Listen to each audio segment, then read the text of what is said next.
Hello students. तो आज हम एक प्ले करने जा रहे हैं और उस प्ले का नाम है द हैरी एप और ये प्ले यूजीन ओ'नील ने लिखा है।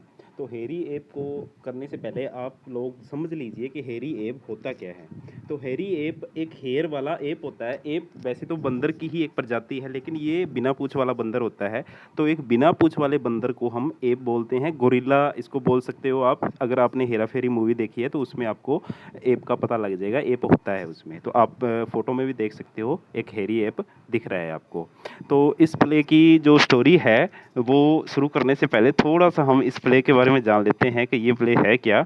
तो ये प्ले यूजीन ओ'नील नाम का एक अमेरिकन राइटर हैं, उन्होंने लिखा है। कब लिखा था? 1922 में। अब जो भी डेट हम लिखते हैं ये पब्लिकेशन डेट होती है, तो 1922 में ये प्ले है वो पब्लिश हुआ था। ये जो यूजीन ओ'नील है, इनके बारे में लिखना हो तो ये एक अमेरिकन ड्रामेटिस्ट हैं। तो Eugene ओ'नील is an American dramatist. तो ये जो प्ले है it is about discrimination between rich and poor. जो गरीब और अमीर के बीच जो पार्शियलिटी है, डिस्क्रिमिनेशन है, भेदभाव है, उसके बारे में ये प्ले है। अगर कैरेक्टर्स की बात करें तो दो मेन कैरेक्टर हैं इसमें। सबसे पहला कैरेक्टर तो हमारा रॉबर्ट यंग स्मिथ। आपको इसका पूरा नाम लिखना है, रॉबर्ट यंग स्मिथ। ये प्रोटैगोनिस्ट है, मेन कैरेक्टर है हमारे इस प्ले का, जिसका काम क्या है? Fireman in a ship. Ship में एक फायरमैन है और जितने भी वर्कर्स हैं वहाँ उनका लीडर है ये।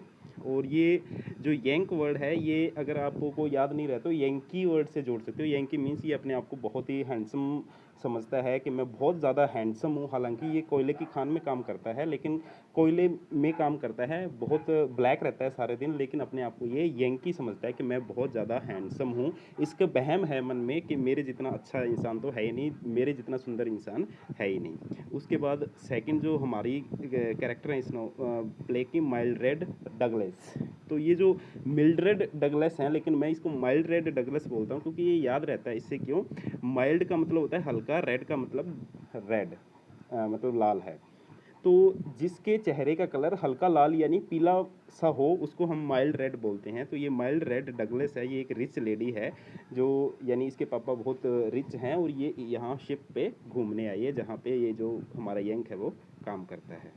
जहाँ तक प्ले की बात करें तो it is divided into 8 scenes. ये 8 सीन्स में डिवाइडेड है और अमेरिका में सेट है। अमेरिका की किसी जगह में, किसी सी में, समुद्र में सेट है और वहाँ पे एक शिप है जहाँ पे मिल्ड्रेड डगलस अपनी आंट के साथ आई हुई है और यंक वहाँ उस शिप में फायरमैन के रूप में काम करता है। तो स्टोरी शुरू कर रहे हैं। Yank works in a ship as a fireman, leader of all the workers. वहाँ पे बहुत सारे वर्कर्स हैं। वहाँ पे पैडी है, लॉन्ग है, उन सभी वर्कर्स का लीडर है। लीडर क्यों है? क्योंकि बहुत शक्तिशाली है, इसका शरीर अच्छा खासा शरीर है, पूरे शरीर पे इसके बाल हैं, हेरी टाइप है ये, और बहुत ही मतलब क्या है कि बहुत ही हार्ड वर्किंग भी है, तो इसलिए सभी ने इसको अपना लीडर बनाया हुआ है। तो ये वहाँ पे काम करते हैं, एंजॉय करते हैं, खाना पीना खाते हैं, बियर वगैरह पीते हैं। तो जैसे ही ये काम कर रहे होते हैं तो एक दिन मिल्ड्रेड नाम की एक लेडी है जो अपने आप को कहती है कि वो गरीबों की हेल्प करने के लिए इस शिप पे आई है, यानी वो देशों को घूम रही है गरीबों की हेल्प करने के लिए। वो आती है अपनी आंटी के साथ इस शिप को देखने, और जब जैसे ही वो यंक है अपने जो वर्कर्स हैं उनके साथ एंजॉय कर रहा होता है तो पीछे से वो उसको यंक को देखती है और देखते ही एक तरह से जैसे बेहोश हो जाती है। और बेहोश होने से पहले उसके वर्ड्स क्या होते हैं? यू फिल्थी वेस्ट, यानी एक गंदा जानवर, एक बेहुदा जानवर, एक बहुत ही बेकार सा जानवर, यू हेरी एप। ये जो वर्ड्स हैं ये इस प्ले के यूँ मान लो कि सबसे इम्पोर्टेंट वर्ड्स हैं, जहाँ से इस प्ले का जो टाइटल भी आया है। और इस प्ले में जो जो मान लो कि मेन पॉइंट्स आएगा वो इन्हीं दो वर्ड से आएगा, फिल्थी बीस्ट और हेरी एप से। अब ये वो दो वर्ड्स हैं, ये कह के वो वहाँ से चली जाती है, लेकिन जब यंक को जब तक ये समझ आते हैं तब तक तो वो चली जाती है वहाँ से। वो उसके पीछे भी भागता है तो दूसरे लोग उसको पकड़ लेते हैं कि कोई बात नहीं, आपको बोल दिया तो कुछ नहीं होता। तो वो यंक है, उसके मन में ये आता है कि ये जो रिच लेडी है इसने मेरे को एक गंदा जानवर कैसे खा, मैं तो बहुत हैंडसम हूँ, यंकी हूँ। तो वो उससे रिवेंज लेने की सोचता है। तो उस रिवेंज लेने के लिए उसको ये लगता है कि अगर मैं इस लेडी से रिवेंज लेना चाहता हूँ तो मैं अमीरों से रिवेंज लूँ। तो वो एक अमीरों के एरिया में, अमेरिका के एक अमीरों का एरिया है फिफ्थ एवेन्यू, वहाँ पे जाता है और वहाँ पे लोगों के साथ छेड़छाड़ करने की कोशिश करता है।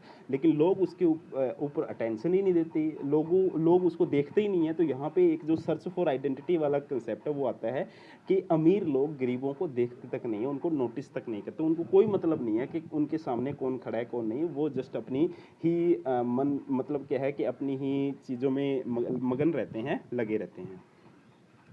तो यहाँ पे जहाँ पे फिफ्थ वेन्यू है, यहाँ पे वो यंग है, वो क्या करता है, एक ओल्ड आदमी को परेशान करने की कोशिश करता है और उस परेशानी में उस ओल्ड आदमी की बस निकल जाती है। तो वो आदमी क्या करता है, उसको पुलिस के हवाले कर देता है। तो अमेरिकन में ये रूल है कि आप किसी को परेशान करोगे तो आप पुलिस को कॉल कीजिए और पुलिस उस बंदे को पकड़ के ले जाएगी। तो यंग को पुलिस है वो पकड़ के ले जाती है। जब यंग है वो जेल में होता है तो वहाँ पे वो जो जितने भी कैदी होते हैं उनको अपनी स्टोरी सुनाता है कि वैसे ऐसे एक लेडी आई थी, मैं वर्कर हूँ और लेडी ने मेरे को ऐसे कहा, मैं उससे बदला लेना चाहता हूँ। तो वो जो प्रिजनर्स हैं, वहाँ के कैदी हैं, वो उसको सजेस्ट करते हैं कि तुम ऐसे करो, एक कंपनी है IWW, international workers of the world. ये कंपनी किसकी है, ये कंपनी है माइल्ड रेड डगलस के फादर की, और उसके फादर की कंपनी है वो क्या बनाती है, स्टील बनाती है। तो तुम जिस जेल में कैद हो वो जेल भी स्टील की बनी हुई है। तो तुम्हें क्या है, उस कंपनी को ज्वाइन करना है, उस ज्वाइन करने के बाद वहाँ की चीज़ों के बारे में जानना है और तुम तभी वहाँ से बदला ले सकते हो। तो यंग है वो, उसको जब पता लगता है कि वो जिस पिंजरे में, जिस जेल में बंद है वो स्टील का बना हुआ और ये स्टील माइल्ड्रेड डगलस के फादर की कंपनी से आया, तो वो स्टील को तोड़ने की कोशिश करता है, तोड़ देता है कुछ स्टील।